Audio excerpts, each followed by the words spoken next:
Capacitance में एक formula हमारे पास है जो काफी इंपॉर्टेंट है, Q इक्वल्स टू CV। आप जैसे यूज करते थे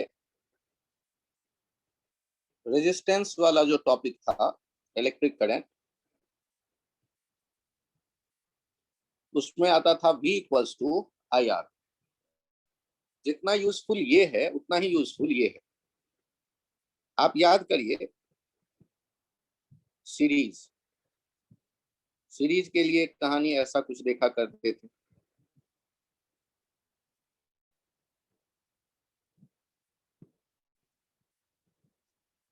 और पैरेलल,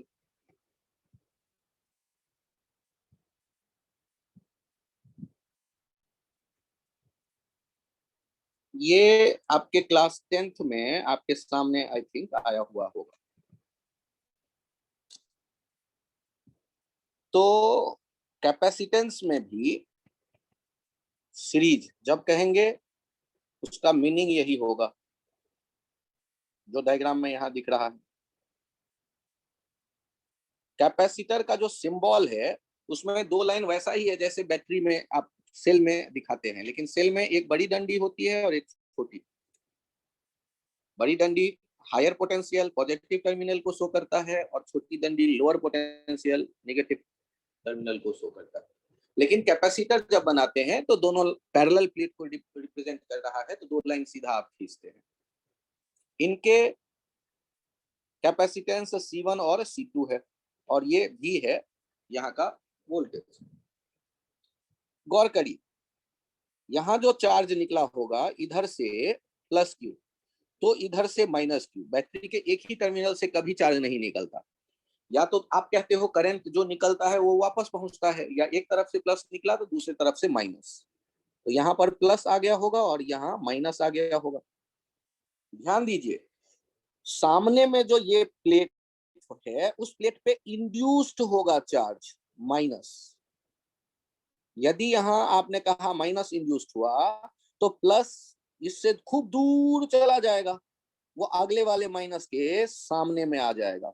तो यहां पर आप जब देखेंगे तो ये आप गौर करिएगा कि C1 C2 के दोनों पर ये पहुंचा कौन, इस पे इधर पहुंचा प्लस Q और यहाँ पहुंचा माइनस Q। और प्लस Q के सामने में ये माइनस Q कौन है, इंड्यूस्ड। और यहाँ माइनस इंड्यूस्ड होगा तो प्लस कहाँ इंड्यूस्ड होगा, सामने यहाँ जाके प्लस। अब ध्यान दीजिएगा, जब आप लूप में काम करते हैं तो यहां से यहां का जो पोटेंशियल होगा और यहां से यहां का जो पोटेंशियल ड्रॉप होगा वो दोनों मिलकर के V के बराबर होंगे। ये V1 कह देता हूं और ये V2 कह देता हूं, तो आप बड़े आराम से यहां कह सकते हैं V equals to V1 plus V2। आप यदि इफेक्टिव देखना चाहते हैं, इन दोनों कैपेसिटर के बदले एक नया कैपेसिटर चाहते हैं तो ये मान लो C, और इसके उसी बैटरी से अटैच करने पर उतना ही चार्ज आपने निकलते देखा, प्लस Q माइनस Q। तो ये इफेक्टिव वैल्यू आप C का ढूंढ रहे हैं, C1 और C2 का इफेक्टिव। तो ध्यान से देखिए, V बराबर क्या लिख सकते हैं, Q बाई C। और V1 बराबर क्या लिख सकते हैं, Q बाई C1। और V2 बराबर क्या लिख सकते हैं, Q बाई C2। तो यहां से रिलेशन आ गया 1/C equals to 1/C1 plus 1/C2। और आप चौंक गए देख के, सर ये तो ऐसा कुछ पैरेलल में था। सही याद आया, वो पैरेलल में आप देखा करते थे 1/R equals to 1/R1 plus 1/R2। लेकिन यहाँ वो किस में दिख रहा है, सीरीज में, 1/C equals to 1/C1 plus 1/C2। और सीरीज कहते कब है, जब बैटरी के निकलने वाला चार्ज Q ही हर एक कैपेसिटर पे मौजूद दिखे। और वो कैसे आता होगा, तो प्लस क्यू सामने इंड्यूस्ड माइनस क्यू, उसके सामने इंड्यूस्ड प्लस क्यू, उसके सामने, तो ऐसे चलता गया होगा। चार्ज जब एक जैसा होता है तो उन्हें हम सीरीज में कह देते हैं। करंट एक जैसा गुजर रहा होता है तो उन्हें हम सीरीज में कह देते हैं। आर सीरीज का जो कहानी था वो कैसा था, R1 प्लस R2। लेकिन कैपेसिटर में थोड़ा अलग कहानी है। तो याद क्या रखेंगे, रेजिस्टेंस के अपोजिट। यहाँ जो कहानी है इफेक्टिव कैपेसिटेंस का, वो रेजिस्टेंस के अपोजिट। सर आपने तो अभी केवल सीरीज बताया है, आप लोग अपने कॉपी पे सीरीज नोट कर लो पहले। चार्ज कैसे आ रहा है वो ध्यान दीजिएगा। बैटरी के एक टर्मिनल से निकल के लेफ्ट साइड से मान लो लिख रहा, तो कैपेसिटर के एकदम लेफ्ट साइड जो सबसे पहले प्लेट होगा उस पे वो पहुंच के जमा होगा। और ये जो चार्जेज होंगे ना वो आमने सामने के प्लेट पे देखेंगे आप। थोड़ा बड़ा मैं चित्र बना लूं। ये जो आपने देखा C1 और C2, इधर से प्लस क्यू निकला, इधर से माइनस क्यू, तो आप चार्ज ऐसे देखेंगे, ये प्लस वाला ऐसे दिख रहा सामने, ये माइनस वाला, ये प्लस वाला, ये माइनस वाला। आप कलर से थोड़ा सा कोडिंग करके फील करना चाहें कि इंड्यूस्ड वाला थोड़ा अलग है, रहेगा तो उतना ही अमाउंट, सामने वाला ये माइनस माइनस इंड्यूस्ड, और यहाँ जो सामने वाला होगा वो इंड्यूस्ड प्लस। तो सब पे चार्ज क्या लिखा जाएगा, सर पे चार्ज यही लिखा जाएगा, प्लस क्यू, यहाँ माइनस क्यू, सामने वाले फेस पे माइनस क्यू, और यहाँ प्लस क्यू। ब्लू वाले इंड्यूस्ड हैं और सामने वाले। आपसे कोई कैपेसिटर पे पूछे, चूंकि C1 C2 सीरीज में है तो दोनों पे एक ही जैसा चार्ज होगा, इसमें भी क्यू, अगले वाले पे भी क्यू। जैसे रेजिस्टेंस सीरीज में होते थे, R1 से भी आई करंट गुजरेगा, R2 से भी आई करंट गुजरेगा। C1 C2 यदि पैरेलल सीरीज में है तो C1 पे भी क्यू चार्ज होगा, C2 पे भी क्यू चार्ज होगा। और सर 3 हो गया तो तीनों पे क्यू चार्ज होंगे। 4 हो गया सीरीज में तो चारों पे क्यू चार्ज होंगे। फॉर्मूला क्या लगाएंगे, 3 होंगे तो 1/c बराबर 1/c1 plus 1/c2 plus 1/c3। दो एक जैसे हो गए तो, यदि C और C सीरीज में हो गए तो C/2, 1/c plus 1/c 2/c C/2। तीन एक जैसे हो गए सीरीज में तो C/3। चार एक जैसे हो गए C सीरीज में तो C/4। इफेक्टिव कैपेसिटेंस हो जाएगा। तो सर आपने केवल सीरीज बताया, तो धैर्य रखो, पैरेलल भी बता दूंगा। तो क्या सीरीज आप सबने नोट कर लिया, ये diagram? Yes sir. Yes sir. Yes sir. यहाँ था V1 और यहाँ था इसके क्रॉस V2। ये V1 प्लस V2 V के बराबर है, और फिर हमने V के बदले Q/C लिखा, C इफेक्टिव वाला C। अगले पेज पे देखिए, पैरेलल। पैरेलल वाले केस में क्या करना है आपको, तो दो कैपेसिटर आप देखें ऐसा, और यहाँ एक बैटरी है। तो ये V पोटेंशियल डिफरेंस किसके अक्रॉस है, C1 के अक्रॉस या C2 के अक्रॉस? सर ये तो नहीं पता, सोच के देखिए ना। तो आप कहेंगे कि सर ये तो पैरेलल में तभी होगा ना जब पोटेंशियल डिफरेंस सेम। पैरेलल के लिए क्या शर्त है, potential difference same. Potential difference same. जबकि सीरीज के लिए क्या शर्त था, सीरीज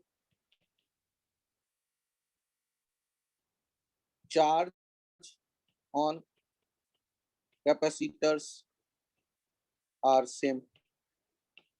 चार्ज जो हो वो सेम हो, कैपेसिटर्स पे एक ही चार्ज गुजरे तो वो सीरीज कहलाता था। पोटेंशियल डिफरेंस सेम हो तो वो पैरेलल कहलाता है। सर आपने कैसे मान लिया कि सेम, ध्यान से देखिए। यदि ये बड़ी डंडी वाला V प्लस है तो उसी से जुड़ा हुआ ये C2 का लेफ्ट साइड वाला प्लेट है, ये भी V प्लस।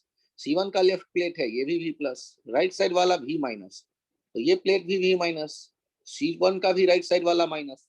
तो आप जो डिफरेंस देखेंगे V प्लस और V माइनस का, वो चाहे C1 का हो, चाहे C2 का हो, चाहे वो बैटरी का हो, एक ही जैसा होगा। तो हम क्या कहेंगे, ये पैरेलल में है। अब पैरेलल में है, ये जब आपने तय कर लिया तो अब इनमें रिलेशन इफेक्टिव कैसे देखोगे? इफेक्टिव का मतलब यहां आप निकलता देख रहे हैं क्यू प्लस, तो राइट साइड निकला होगा माइनस क्यू। यहां आके दो रास्ते दिखे, तो इधर जो दो रास्ते दिखे होंगे तो दोनों पे तो आप क्या कहोगे? यहाँ से ये क्यू जो था ये क्यू नॉट कह लिया, यहाँ Q1 और Q2 में बदल गया, या Q1 और Q2 में बदल गया।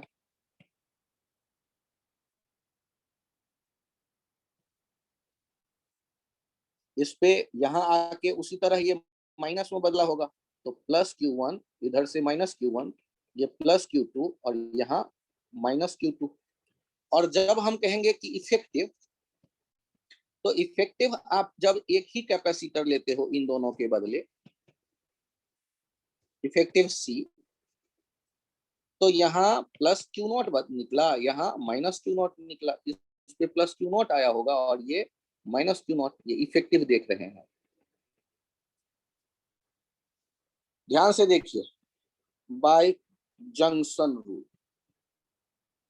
किसी जंक्शन पे जितना चार्ज आता है उतना ही गया होगा। क्यू नॉट आया, Q1 प्लस Q2 दो टुकड़ों में बटा, क्यू नॉट को क्या लिखेंगे? C भी।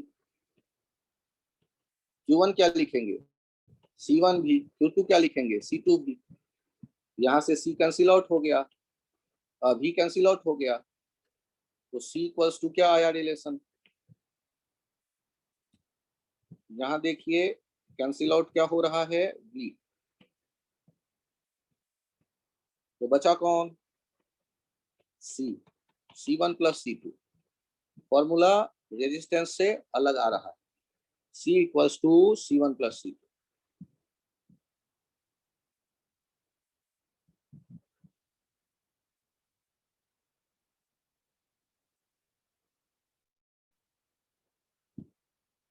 ग्रीन कलर वाला जंक्शन देखिए, जितना ग्रीन कलर के जंक्शन पे आने वाला था क्यू इन, उतना ही जाने वाला है क्यू आउट। यही कहता था जंक्शन पे, जितना हीट आता है उतना ही जाता है, जितना करंट आता है उतना ही जाता है, जितना चार्ज आता है उतना ही जाता है, क्योंकि बैठाने की वहां कोई व्यवस्था नहीं है जंक्शन पे। तो क्यू नॉट इक्वल्स टू क्या हो गया? Q1 plus Q2। तो Q1 प्लस Q2, यहाँ 1 लिख दिया गलती से। और यहाँ Q1 किसके बराबर होगा? यहाँ याद करो, Q1 C1 भी के बराबर, और Q2 किसके बराबर होगा? Q2 C2 भी के बराबर, और Q नॉट किसके बराबर होगा? C इंटू भी के बराबर। वो ले जाकर के जंक्शन रूल वाले में रख दिया।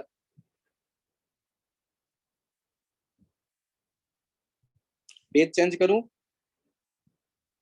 सर एक मिनट।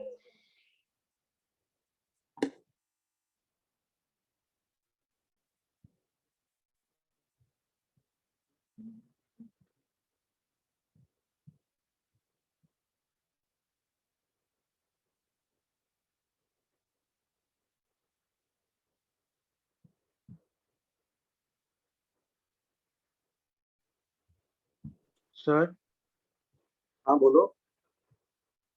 सर जंक्शन रूल दोबारा बताना। ग्रीन कलर के जंक्शन पे आने वाले चार्ज का नाम बताओ।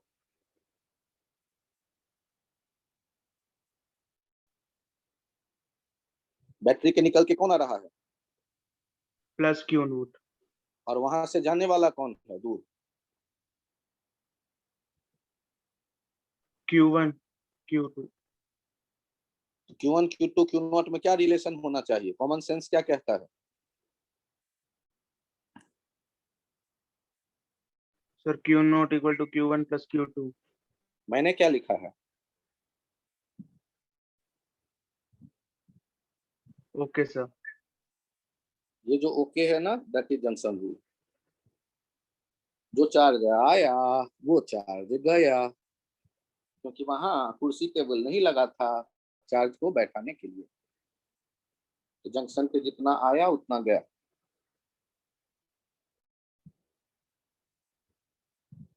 अब Q नॉट को इफेक्टिव वाले से क्या लिख सकते हैं? C भी।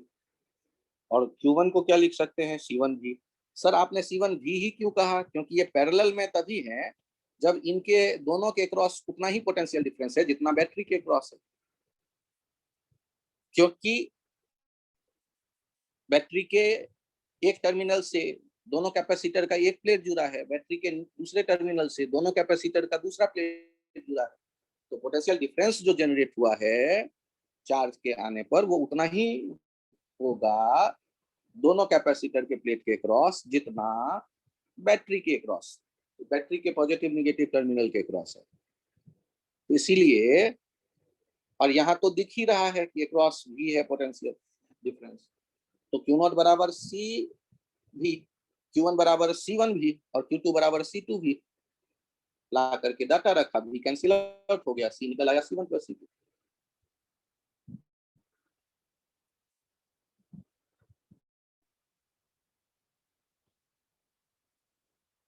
ये एग्जांपल देखिए, find effective capacitance between terminal between point A and B shown. Points A and B shown. ध्यान से देखिए पहला एग्जांपल, 6 माइक्रोफेरेड, 3 माइक्रोफेरेड, 2 माइक्रोफेरेड, इनका इफेक्टिव कैपेसिटेंस कितना हुआ? 1 microfarad. 6 microfarad,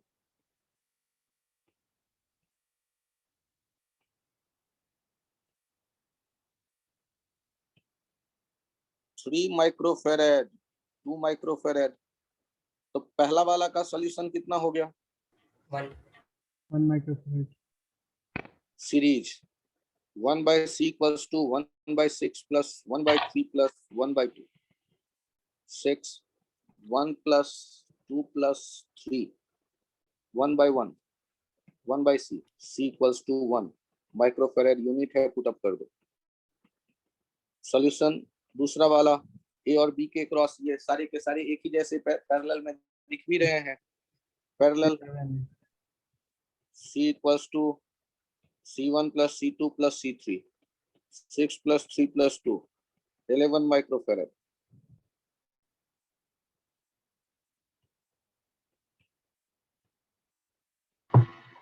So last slide दिखा दो।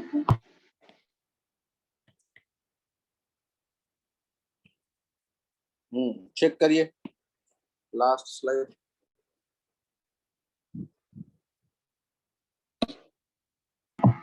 हाँ जी। अगले में आपको डिसाइड करना है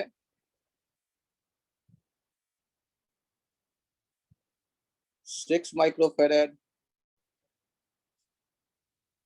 3 माइक्रोफेरेड, 5 माइक्रोफेरेड, कैसे सॉल्व करेंगे?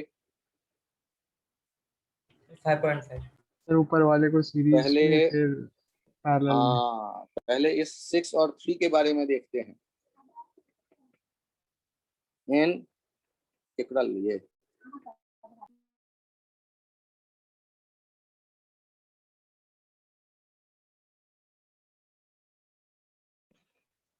In parallel 1 by C equals to 1 by C1 plus 1 by C2 को ऐसे देख सकते हैं, C2 plus C1, C1 into C2 1 by C, C equals to हो जाता है C1 C2 अपॉन, सॉरी ये पैरेलल नहीं, सीरीज,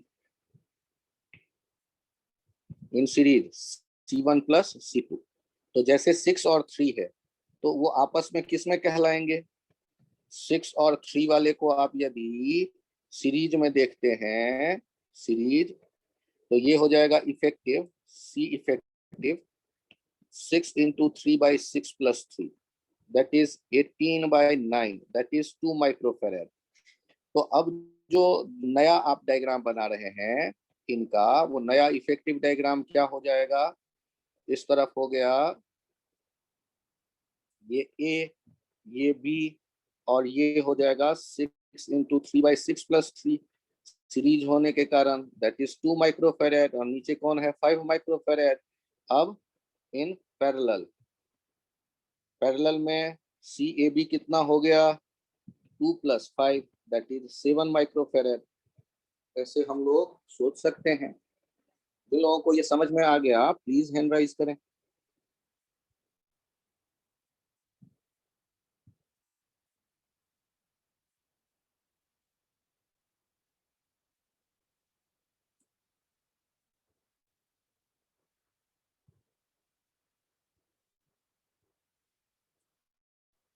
स्वयं, अविष्का, कृतिका एंड पार्थ। अविष्का, कृतिका, अविष्का, एक बार मैं समझाऊं। अविष्का, क्या मैं समझाऊं एक बार?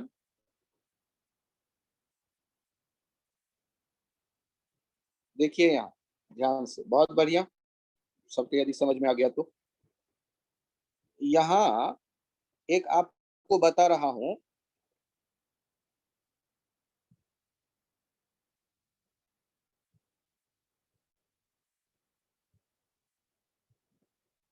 इंपॉर्टेंट आइडिया है, nodal analysis method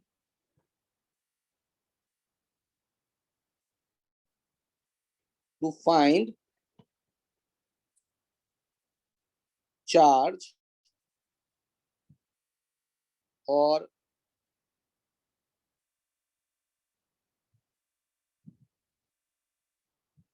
potential difference.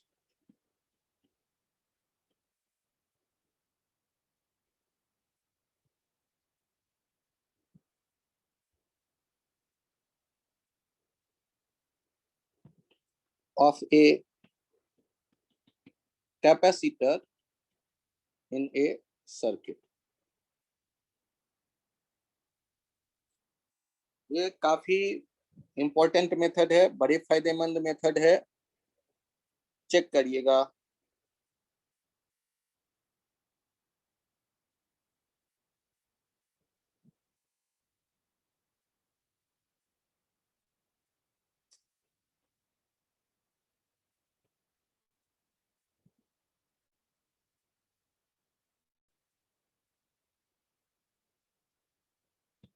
दस वोल्ट, 6 वोल्ट, 2 माइक्रोफेरेड, 3 माइक्रोफेरेड। इस एग्जांपल में आपसे कहा गया find charge on each capacitor.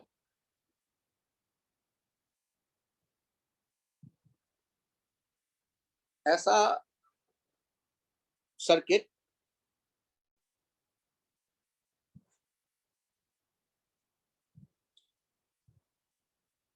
जिनमें या तो लूप बहुत ज्यादा हो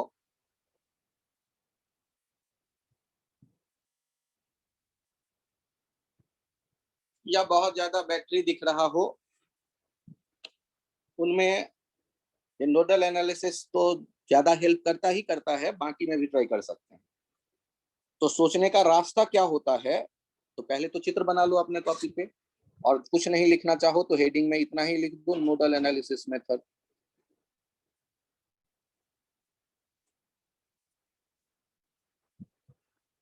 नोडल एल कर देना, नोडल एनालिसिस मेथड।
डायग्राम आप सबने बना लिया? देखिए, बैटरी के Yes, 10 sir. वोल्ट लिखने का मतलब होता है कि एक सिरे पर यदि आप 0 वोल्ट मान लेंगे तो दूसरी तरफ हो जाएगा +10, और नीचे वाले लाइन पर चले आओ, यहां से यहां तक कोई एलिमेंट नहीं है ना। रेजिस्टेंस, रेजिस्टेंस होता तो पोटेंशियल ड्रॉप आता है यार। कैपेसिटर होता तो V बराबर Q/C पोटेंशियल ड्रॉप आता। यहाँ कोई नहीं है ना, बैटरी है, तो यहाँ भी 0 वोल्ट कहलाएगा। यहाँ भी कोई नहीं है तो यहाँ भी 0 वोल्ट कहलाएगा, और यहाँ 0 वोल्ट कहलाएगा तो यहाँ देखो क्या कहलाने वाला है, +6 वोल्ट। अब चिल्लाओ सर, वहां +6 कैसे हुआ? क्योंकि इस आर्म में बैटरी है, तो बैटरी के छोटी डंडी 0 वोल्ट पे है तो बड़ी डंडी +6 पे होगा,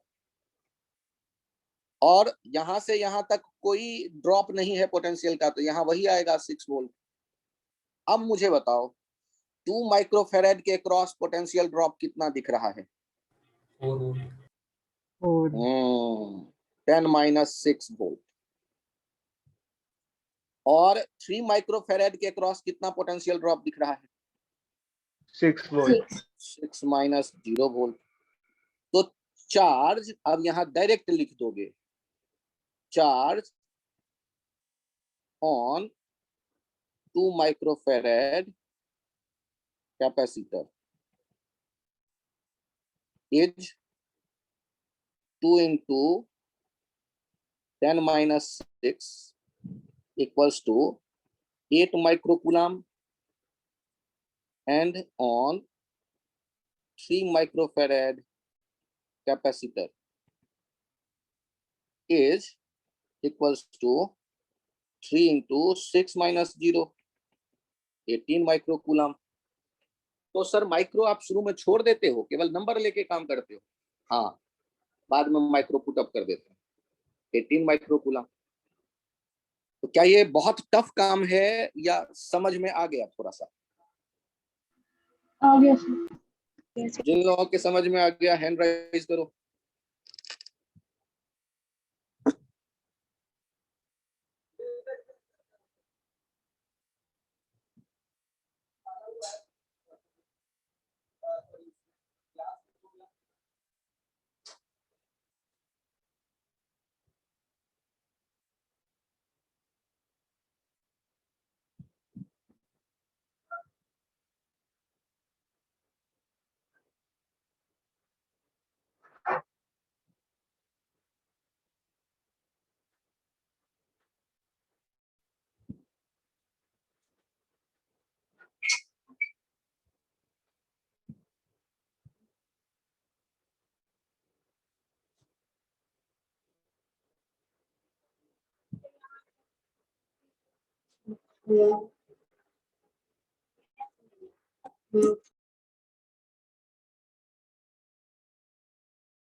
चेक करिए नेक्स्ट क्वेश्चन। ये नोडल एनालिसिस आपके बड़े काम का है, ये मैं बता दूं।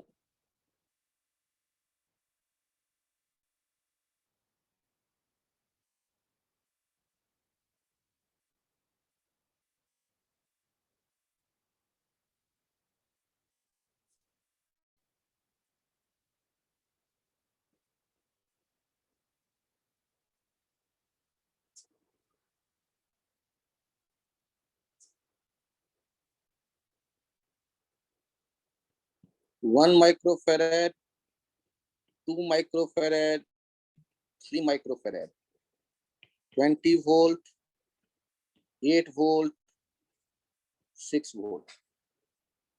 आपको बताना है find charge on each capacitor. Find charge on each capacitor. ये है कहानी, क्वेश्चन नोट कर लीजिए, ध्यान दीजिएगा। जो बैटरी होता है ना, तो बैटरी के बड़ी डंडी छोटी डंडी इंपॉर्टेंट है, उस लाइनिंग में ध्यान दीजिएगा। और कैपेसिटर के दोनों लाइन जो होते हैं पैरेलल प्लेट का एक जैसा साइज का होगा।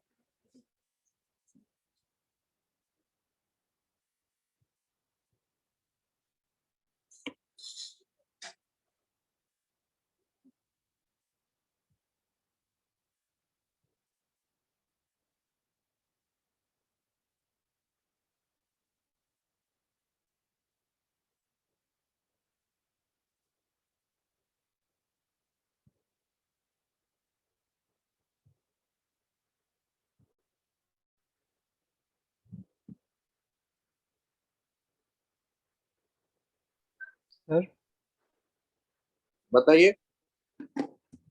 Sir charge due to charge on 1 microfarad 12 microcoulomb आ रहा है सर। बहुत बढ़िया, चेक कर लेता हूं मैं भी एक बार। ध्यान से देखिए, जब सॉल्व करना शुरू करेंगे तो किसी एक कॉर्नर को 0 कह दीजिए। जहां आपने 0 कहा वहां से जहां तक जा सकते हैं बिना किसी डिवाइस एलिमेंट के, ना कैपेसिटर ना रजिस्टर ना बैटरी, चलते चले जाइए 0 लिखते हुए। सर वो 8 वाले के नीचे 8 आएगा ना? देखते हैं। अब ये मुझे बताओ, यहाँ से यहाँ क्या कोई ड्रॉप है? No potential drop. 8 आना चाहिए ना नीचे, क्योंकि जो लंबे वाली लाइन है वो उस साइड है। वेट करो, वेट करो। जब मैंने 0 लिखा तो क्या कोई अकल लगाई है 0 लिखते वक्त, या केवल कॉर्नर ढूंढा है? कॉर्नर में। और जब यहाँ मैंने 0 कहा तो इस जगह से अगले लाइन 0 तक आने में क्या बीच में कोई ड्रॉप है? कोई एलिमेंट है? चाहे कैपेसिटर होता तो पोटेंशियल ड्रॉप होगा, कोई रेजिस्टेंस होगा तो उसके क्रॉस पोटेंशियल ड्रॉप होगा, कोई बैटरी होगा तो पोटेंशियल ड्रॉप होगा। क्या इस आर्म में कोई है यहाँ? No sir. तो यदि लेफ्ट साइड 0 है तो राइट साइड 0 होने से कौन रोक सकता है? ओके। और यहाँ 0 है तो यहाँ भी 0 होगा, और यहाँ 0 है तो यहाँ भी 0 होगा। No drop, no drop. बाद में सोचना एक, पहले 20 को देखते हैं तो 20 के ऊपर वाला जो बैटरी का लेयर होगा वहां क्या लिखोगी आप? +20। और 0 के ऊपर 8 है, 8 के ऊपर आप क्या लिखोगे? -8 वोल्ट। और ये 0 है, 0 के ऊपर ये 6 वोल्ट के ऊपर क्या लिखने वाले हो? +6। और यहाँ +6 है तो ध्यान देना, यहां से यहाँ कोई ड्रॉप नहीं है, तो यहाँ भी आप लिखने वाले हो +6। ये तरीका है नोडल को सोचने का। आप ऐसे किसी जगह पर 0 ले लें जहां से बहुत दूर तक आपको 0 दिख जाए, यहाँ भी 0, वहां भी 0, यहाँ भी 0, और तब अब आगे सोचें कि अब कहाँ एलिमेंट है जिसके क्रॉस ड्रॉप हमें मिलेगा। तो सारे बैटरी को ध्यान से देखें और उसके हिसाब से ड्रॉप लिखें। यदि बड़ी डंडी की तरफ 0 है तो 8 वोल्ट के छोटी डंडी की तरफ 0 से 8 कम होगा पोटेंशियल, तो -8 हमने लिखा।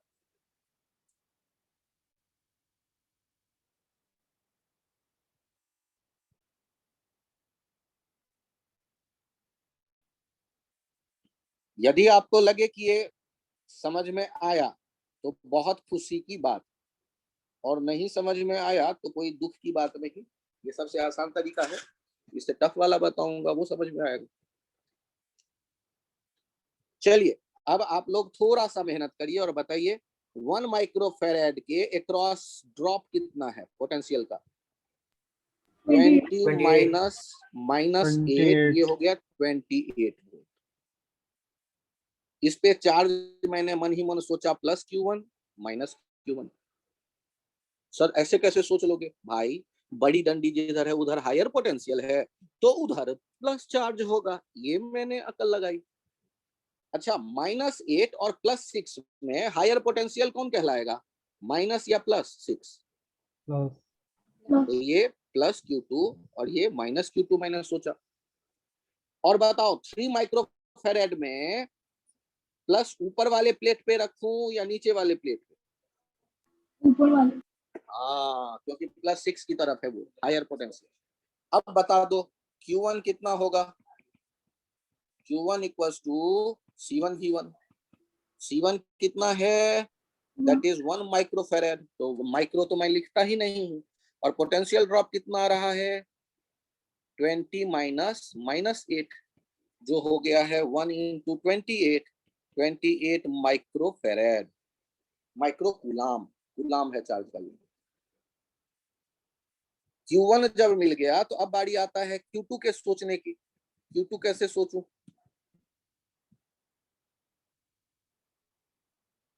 Q2 के लिए कहानी देखते हैं। Q2 equals to C2V2, 2 micro, micro नहीं लिखूंगा, पोटेंशियल ड्रॉप लिख रहा हूं 6 माइनस -8, 2 इंटू 14, 28 माइक्रो कूलाम। अगला वाला देखते हैं Q3 का कहानी क्या बने। Q3 equals to C3V3, C3 कितना 3 माइक्रोफेरेड, माइक्रो मैं छोड़ देता हूँ, मन ही मन रखता हूँ, मन में रखता हूँ। अच्छा होगा कि लिख भी दें, लेकिन मैं आलसी हूं, मैंने छोड़ दिया। 6 माइनस 0, 3 इंटू 6, 18 माइक्रो कूलाम।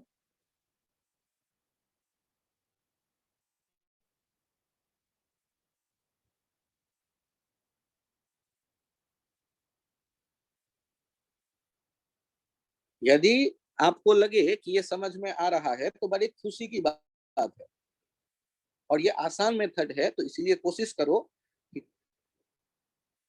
कि ज्यादा अकल पे जोर दिए बिना ये समझ में आ जाए। बैटरी के इधर उधर पोटेंशियल ड्रॉप लिखना है, और ये मत अकल लगाना कि सर क्वेश्चन मैं बनाऊंगा, मैं यहाँ भी कैपेसिटर डाल दूंगा, तब आप क्या करोगे। तो ये मेथड मैं छोड़ दूंगा, तो एक ही मेथड थोड़े ना जो मुझे आता है, और एक ही दिन में चैप्टर थोड़े ना खत्म होना है कि सारे मेथड आप एक ही दिन में सीख जाओगे। तो आज के मेथड में जिस तरह के क्वेश्चन मैं दे रहा हूँ, एक एक लाइन में आंसर लिखा जा सकता है। जिनको ये मेथड पता है, बहुत से बच्चों को नहीं रहता दिमाग में ये इतने आसानी से रिजल्ट आएगा। वो लूप रूल लगाते हैं, जंक्शन रूल लगाते हैं, फिर इक्वेशन बनाते हैं, फिर क्वेश्चन छोड़ देते हैं। जिन जिन के समझ में आया हो हैंड राइज करो जल्दी, क्विक।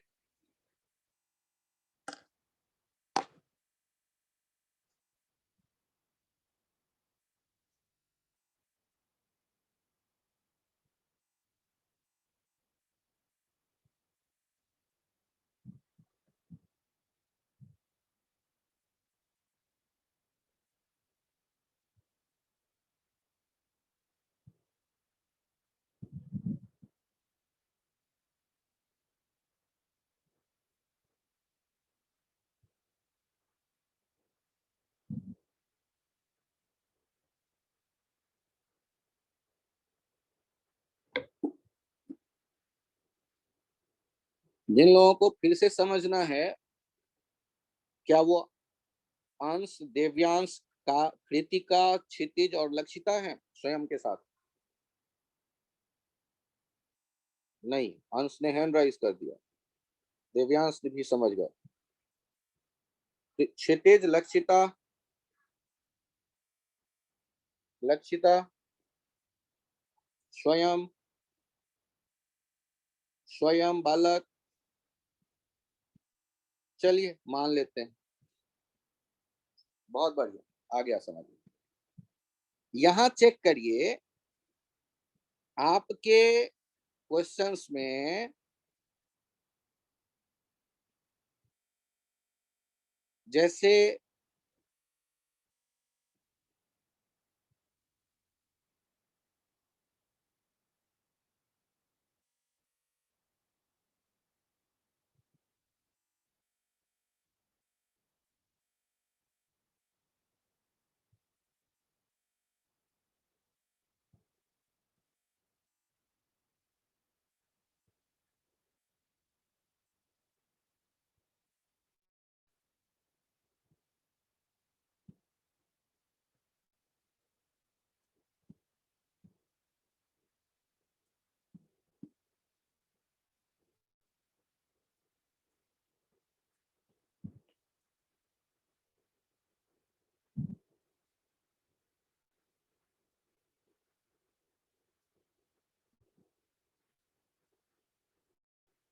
ध्यान से देखिएगा, 5 volt, 5 volt, 5 volt, 6 volt, 7 volt, 7 volt, 7 volt.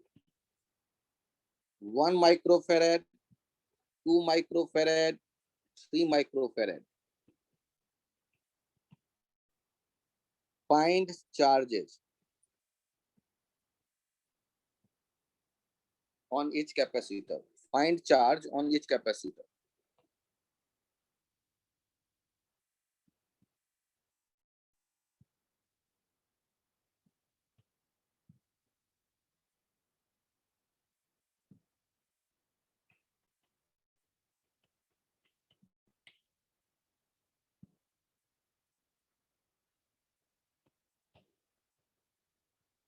अब जब ये क्वेश्चन आया हमारे सामने तो देख के तो बड़ा कॉम्प्लिकेटेड लग रहा है, बहुत से बैटरी। तो जब सॉल्व करना शुरू करेंगे तो कहानी तो हमने पहले ही कहा, बहुत बैटरी हो, बहुत लूप हो तो ये काम कर सकता है। 0 वोल्ट मैंने यहां मान लिया। ध्यान दीजिएगा, यहाँ एक जो लोअर आर्म है इसमें आगे चल के यहाँ मुझे +5 वोल्ट लिखना पड़ेगा, उसके आगे +10 वोल्ट लिखना पड़ेगा, उसके आगे +15 वोल्ट लिखना पड़ेगा, उसके आगे +15 6 21 21 वोल्ट लिखना पड़ेगा, +28 वोल्ट लेफ्ट साइड और बड़ी डंडी की तरफ आए +35 वोल्ट, +42 वोल्ट। तो जिनको ये समझ में आ जाएगा कि बैटरी के दोनों तरफ पोटेंशियल डिफरेंस कैसे यूज किया जाता है किसी टर्मिनल के पोटेंशियल लिखने के लिए,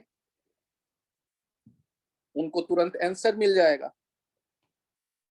+Q1 +Q2 +Q3। Q1 हो जाएगा C1 V1 1 into 42 - 0 42 microcoulomb. Q2 हो जाएगा C2 V2 2 into 35 - 5 60 microcoulomb. Q3 हो जाएगा C3 V3 3 into 28 - 10 54 माइक्रोकूलम। बजे लो, कहने के लिए 3 लूप, 7 बैटरी, 3 कैपेसिटर और 30 सेकंड में आंसर आएगा एक एक।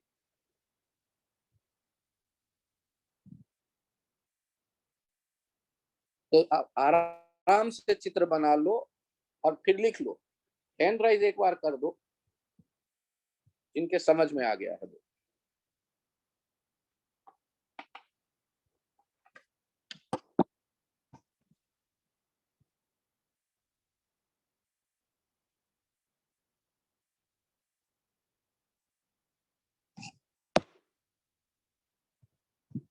आर्यन, अंश, केतव, स्वयं,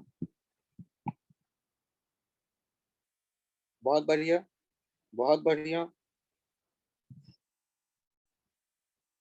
आर्यन, स्वयं, बहुत बढ़िया, स्वयं, बहुत बढ़िया आर्यन।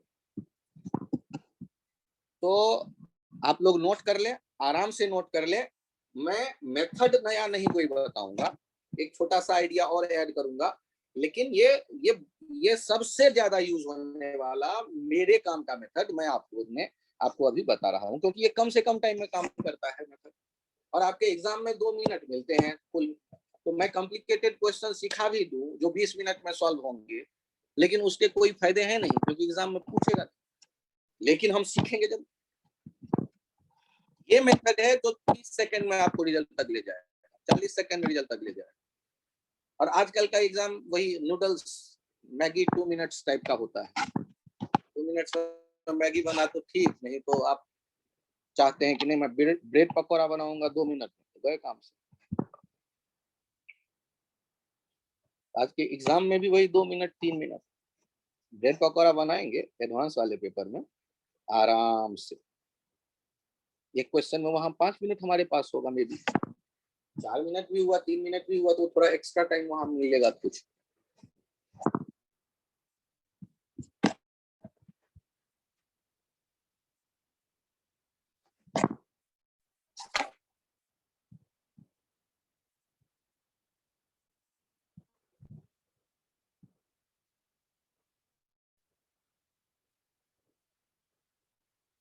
क्या मैं पेज चेंज करूं? Yes, sir. Yes.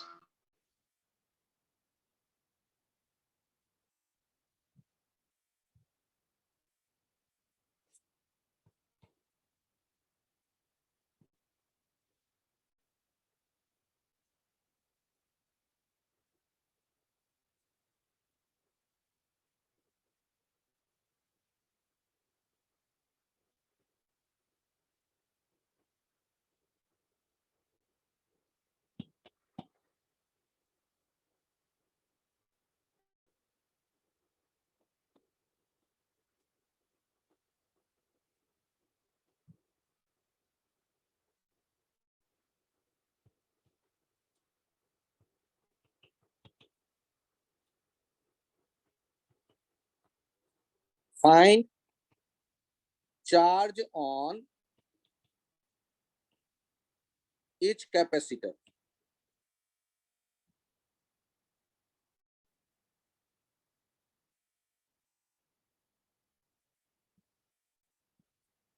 डायग्राम बना लीजिए कॉपी पे।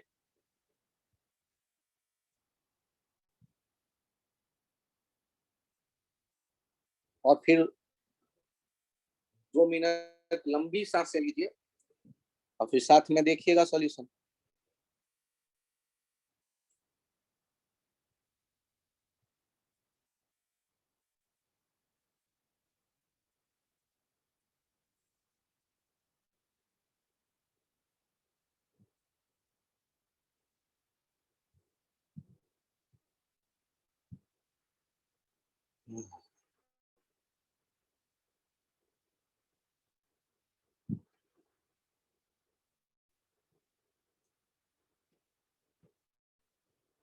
जब हमने ये विचार किया तो मन में आया कि यार एक ही तो मेथड जानते हैं, ये लो 0 और यहाँ लिया +10 वोल्ट, तो 0 वाला ऊपर आए 0, यहाँ भी ऊपर आए 0, ये 10 वाला यहाँ आ गए 10 वोल्ट,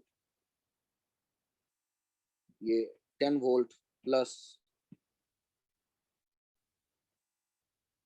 और ऊपर गए +10 वोल्ट, लेफ्ट साइड आ गए, यहाँ बीच वाले आर्म पे 10 volt.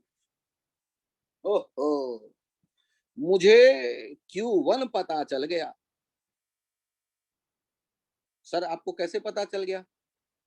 C1 V1 1 micro into 10-0, that is 10 microcoulomb. तो सर आपको बाकी पे क्यों नहीं पता चल पा रहा है? ओहो, लफड़ा है।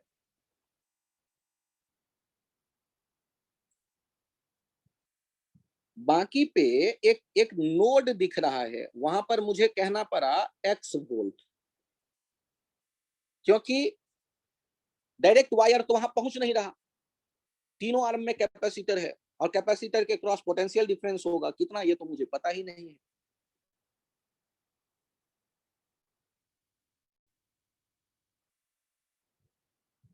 अच्छा ये बताओ, क्या 1 माइक्रोफेरेड और 3 माइक्रोफेरेड को मैं पैरेलल में कह दूं, क्योंकि मैं सीरीज पैरेलल करके सॉल्व करने का मूड बना रहा हूं? क्या 1 और 3 को सीरीज में कह दूं या पैरेलल में कह दूं? Sir, parallel. सर अच्छा, तो इसका मतलब 4 और 2 को परपेंडिकुलर कह दूंगा, देख के परपेंडिकुलर लग रहा है। पैरेलल के लिए क्या कंडीशन है, जल्दी सोच के बताओ। Sub potential difference same. चलो 3 माइक्रोफेरेड के क्रॉस पोटेंशियल डिफरेंस बोलो X-0, 1 माइक्रोफेरेड के क्रॉस बोलो 10-0, क्या दोनों बराबर हैं? No, sir. तो क्यों कहते हो पैरेलल? यहाँ बहुत इंपॉर्टेंट पॉइंट है, सीखो। पैरेलल देख के आंखों से पैरेलल लग रहा है इसलिए पैरेलल कह दोगे, ये गलत बात। पोटेंशियल डिफरेंस यदि सेम है तो पैरेलल बोलो। तो 1 और 3 को हम पैरेलल नहीं कर सकते, क्यों? क्योंकि 1 और 3 देख के तो लग रहे हैं आमने सामने पैरेलल, लेकिन उनके क्रॉस पोटेंशियल ड्रॉप एक जैसा नहीं है। अच्छा चलो, 4 और 2 को क्या मैं पैरेलल कह सकता हूं? 4 माइक्रोफेरेड 2 माइक्रोफेरेड को? Yes, sir. क्यों? पोटेंशियल सेम है। Potential difference. हाँ, 4 और 2 के क्रॉस पोटेंशियल डिफरेंस सेम है। तो यहाँ आपको ये जो नोडल एनालिसिस था उससे एक फायदा और मिला, आप सीरीज पैरेलल बेहतर देखना सीख सकते हैं इस आइडिया के बाद। कि सीरीज और पैरेलल ये नहीं कि देख के मुझे मिलेगा तो पैरेलल और देख के मुझे मिलेगा तो सीरीज, यहाँ देख के लग रहा है परपेंडिकुलर, जो कि कोई होता ही नहीं है आइडिया 4 और 2 वाला लाइन, लेकिन ये कहलाएंगे पैरेलल क्योंकि इनके क्रॉस पोटेंशियल डिफरेंस सेम है, 10 - x 10 - x या x - 10 x - 10 जो भी है सेम है। इसका एक मीनिंग और आ गया, आप चाहें तो 2 और 4 को इकट्ठा कर सकते हैं। एक आइडिया देखो, ये जो रेड वाला वायर है वो रेड वाला वायर आप यहाँ जोड़ने के बजाय चाहो तो यहाँ जोड़ दो या यहाँ जोड़ लो या यहाँ जोड़ लो, कोई फर्क नहीं पड़ता क्योंकि हर एक जगह एक ही जैसा पोटेंशियल है 10। तो आप क्या करते हो कि यहाँ इसे इधर से हटाते हो और एक नया वायर लेकर के आप यहाँ से चलते हो और इस वायर को यहाँ लाके कनेक्ट कर देते हो, वहां भी वो 10 पे था, यहाँ भी 10 पे है। तब ये 2 और 4 हट करके केवल एक हो जाएगा, 4 × 2, अरे सॉरी पैरेलल वाला फॉर्मूला क्या है यार, 6 हाँ 6 माइक्रोफैराड। पैरेलल वाला फॉर्मूला लगा देंगे। पैरेलल वाला फॉर्मूला कुछ कहता था C parallel C1 + C2 4 + 2 that is 6 microfarad. तो एक नया चित्र आपके सामने उभर करके आ जाएगा सॉल्व करते हुए। नया चित्र कौन सा आ जाएगा, ध्यान दीजिएगा, एक नया चित्र एकदम प्रकट हो गया आपके सामने। ये 10 वोल्ट, ये 1 माइक्रोफैराड, ये 6 माइक्रोफैराड और ये 3 माइक्रोफैराड। अच्छा, ये 6 और 3 अब क्या लग रहे हैं आपको, सीरीज या पैरेलल? सीरीज। हाँ, तो आप उनको लिख सकते हैं 6 × 3/6 + 3 2 माइक्रोफैराड, और उसके नीचे में कौन है 1 माइक्रोफैराड, और ये दोनों ही जुड़े हुए हैं 10 वोल्ट से। मतलब यहाँ 0 वोल्ट माना, यहाँ 0 वोल्ट माना, यहाँ 0 वोल्ट माना, तो यहाँ आपने +10 वोल्ट माना, यहाँ +10 वोल्ट माना और यहाँ +10 वोल्ट माना। अब बताओ ये जो ऊपर वाला 2 आया उस पर कितना चार्ज आ जाएगा, 2 × 10 - 0 20। जब आपको ये समझ में आ रहा है तो यहां भी आप देखेंगे, यदि आप कहते हैं Q3 तो ये Q3 + -Q3 + Q3 - Q3, वो सीरीज में एक ही चार्ज जाता है। तो 2 पे जितना आया 3 × 10 - 0, अरे 2 × 10 - 0 दैट इज 20 माइक्रोकूलम। ये Q3 आपके सामने है, वो आपको दिखने लगा। तो कुछ बच्चों को तो यहां तक का आइडिया मिल गया, 3 वाला आप बता सके। यदि 3 वाला आप बता सके तो ये बड़ी बात है, क्योंकि 3 पे वही होगा जो 6 पे है, और 6 × 3/6 + 3 पे है।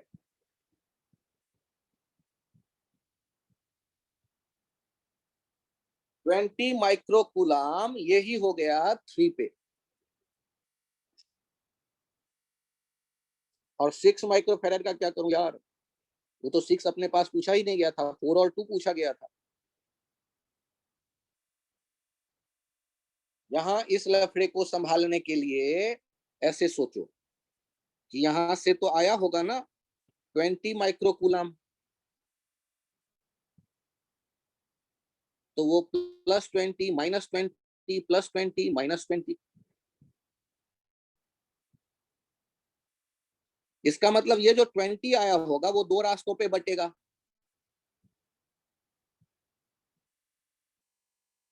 एक पे यदि मैं स्मॉल q कह लेता हूं तो दूसरे पे हो जाएगा ये Q4 कह देता हूं और यहाँ Q2 कह देता हूं। तो एक रिलेशन हमारे पास आ जाएगा Q2 प्लस Q4, ये हो जाएगा 20 माइक्रोकुलम। और एक आ जाएगा पैरेलल में होने के कारण, 4 और 2 पैरेलल में है, तो पैरेलल में V2 इक्वल्स टू V4 होगा। तो Q2 by 2 equals to Q4 by 4 capacitance. यहां से आपको पता चला Q2 बाय Q4 हो जाएगा 2/4, मतलब चार्ज कैपेसिटेंस के रेशियो में बढ़ गए, और चार्ज कैपेसिटेंस के रेशियो में बढ़ गए तो Q2 क्या लिखेंगे, 2/2 प्लस 4 इंटू 20, और Q4 कैसे लिखेंगे, 4/2 प्लस 4 इंटू 20। तो पैरेलल में ऐसे बढ़ जाता है चार्ज। आज ही आपके समझ में आ जाए, अभी आप एक्सपर्ट हो जाएं, इसके लिए टेंशन ना लेना, ये रिकॉर्डिंग भी मैं शेयर कर दूंगा, और आप ये पैरेलल का बंटवारा अगले पेज पे एक बार देख लें, मैं वापस चला ले आऊंगा आप। यहाँ ध्यान से देखिए, 4 माइक्रोफेरेड है और 2 माइक्रोफेरेड है, और आपने यहाँ देखा है इसके साथ है टेस्ट, ये 3 माइक्रोफेरेड। तो यहाँ से जो आया होगा, या ये 3 माइक्रोफेरेड, ऐसे देख लो, यहां से आया है 20 माइक्रोकुलम, क्योंकि ये था पहले 6 माइक्रोफेरेड और 3 माइक्रोफेरेड, जिसमें आया था 20 microcoulomb, plus minus plus minus. अब उसको हम देख रहे हैं कि ये 4 और 2 में मुझे बांटना है, तो यहां से यदि इधर आया होगा Q4 और यहाँ आया होगा Q2, तो Q2 ध्यान से देखिए बाई C2, ये हो गया V2, और V4 बराबर होने चाहिए potential in parallel, potential difference same, Q4 by C4, तो Q2 बाई Q4 क्या हो जाता है, C2 बाई C4। तो रेशियो में यदि आप बांटना चाहते हैं किसको, Q2 प्लस Q4 दोनों मिलके कितना है 20, उसी को किस रेशियो में बांटना चाहते हैं, C2 अपॉन C4 वाले रेशियो में। C2 कितना है 2 और C4 कितना है 4 माइक्रो। तो अब देखिए ये रेशियो में बांटने वाला रिजल्ट, रेशियो आपको पता होना चाहिए class 7th mathematics, 2/2 plus 4 into 20, और Q4 कितना हो जाएगा 4/2 plus 4 into 20, unit microcoulomb, microcoulomb. जिन लोगों को ये समझ में आया हैंड राइज करिए, तो ये 20 माइक्रोकुलम को बांटना।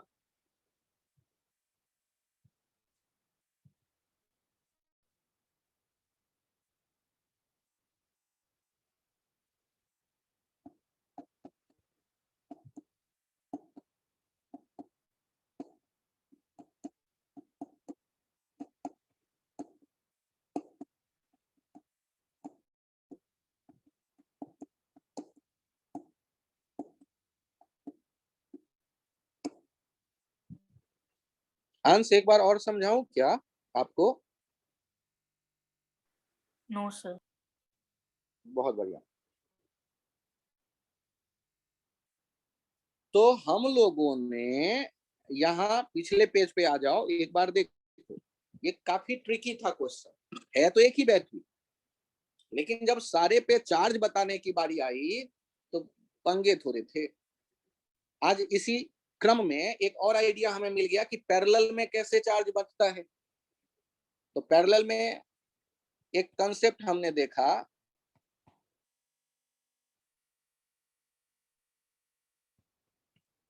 Charge is distributed in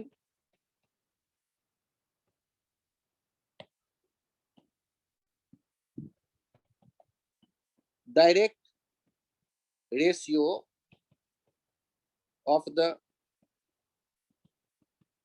capacitance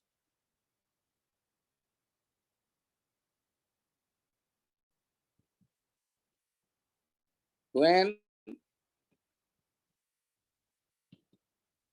capacitors are in parallel combination.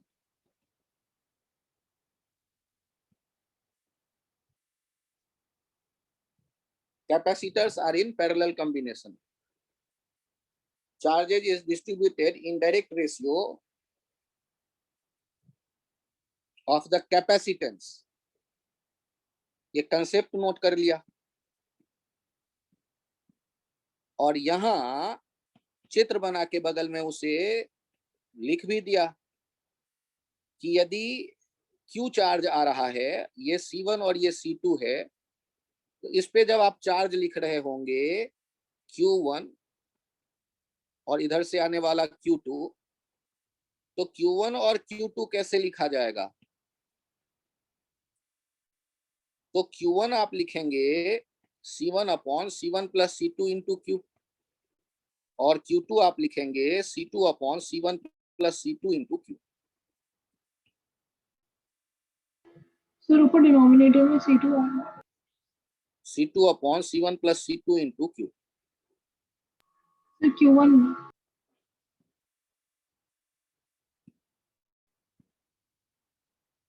ठीक है। इनवर्स, यहाँ डायरेक्ट रेशियो देखो, जब रेजिस्टेंस होता था, याद करो, तो ज्यादा जहां पर रेजिस्टेंस, जहां करंट हो, जहां रेजिस्टेंस होगा,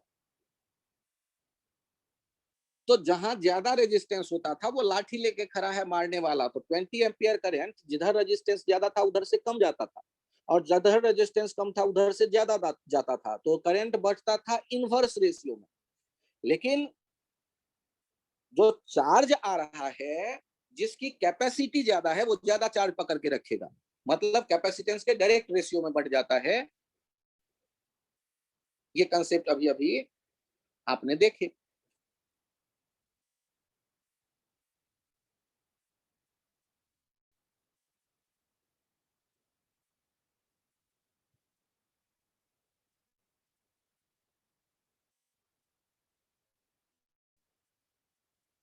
ये नोट कर लें इस पेज पे जो है, और कोई पेज देखना है नोट करने के लिए तो वो बताएं, पिछला या उसके पिछला, और इसे तो जरूर नोट कर लें पहले।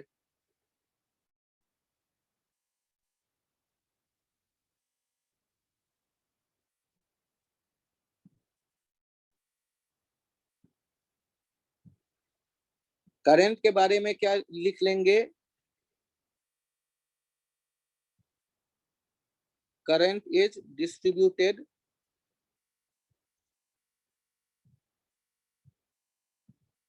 in inverse ratio of the resistance in parallel combination। तो सर करंट वाला क्यों लिखवा रहे हो? आईआईटी के एग्जाम में तो दोनों आएगा। सर मैं जब करंट पढ़ूंगा तब याद करूंगा, अरे तब भी याद कर लेना। Current is distributed in inverse ratio of the resistance in parallel combination।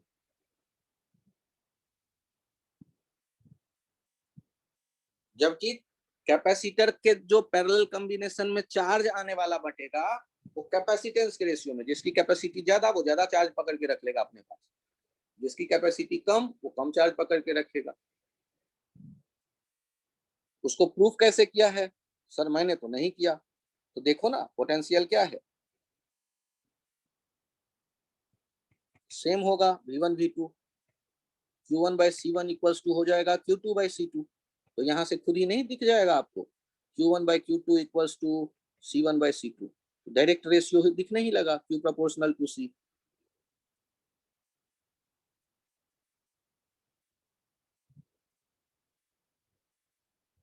ये पैरेलल में है कहानी।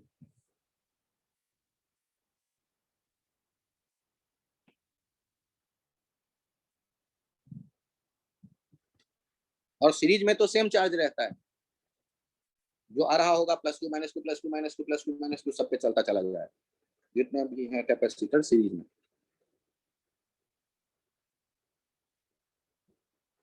फिर से मैं क्वेश्चन वाले पेज पे लेकर के चला आया। ये क्वेश्चन था,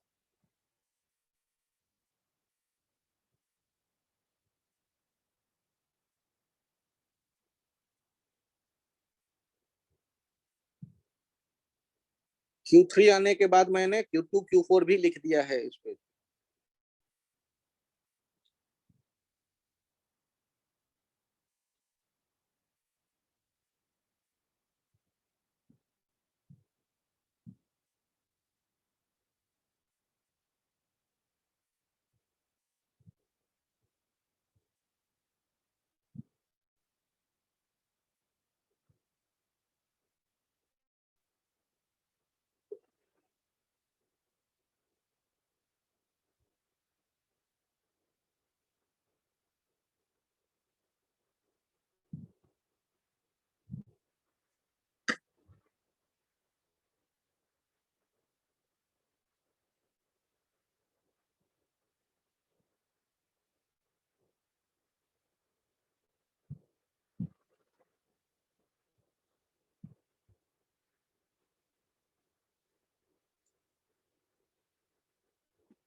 यहाँ तक जो आइडिया दिया है वो मैं मान लूं कि आप लोगों के समझ में आया। Yes yes sir. Yes sir. तो आज के लिए यहीं तक रखते हैं, अगले टर्न पे फिर कंटिन्यू रहेगा कहानी। आप लोग एक्सरसाइज 2 बना लीजिएगा इलेक्ट्रोस्टैटिक्स वाले बुकलेट का, 2 बार 3 बार ट्राई कर लीजिए सारे क्वेश्चंस, और तब उसके बाद मुझसे सारे आप क्लास में बनवा सकते हैं। अगले टर्न पे आप एक्सरसाइज 2 जरूर मुझसे पूछिए, ठीक है, इलेक्ट्रोस्टैटिक्स के। और कैपेसिटेंस में नया आइडिया मैं फिर ऐड करूंगा। Thank you.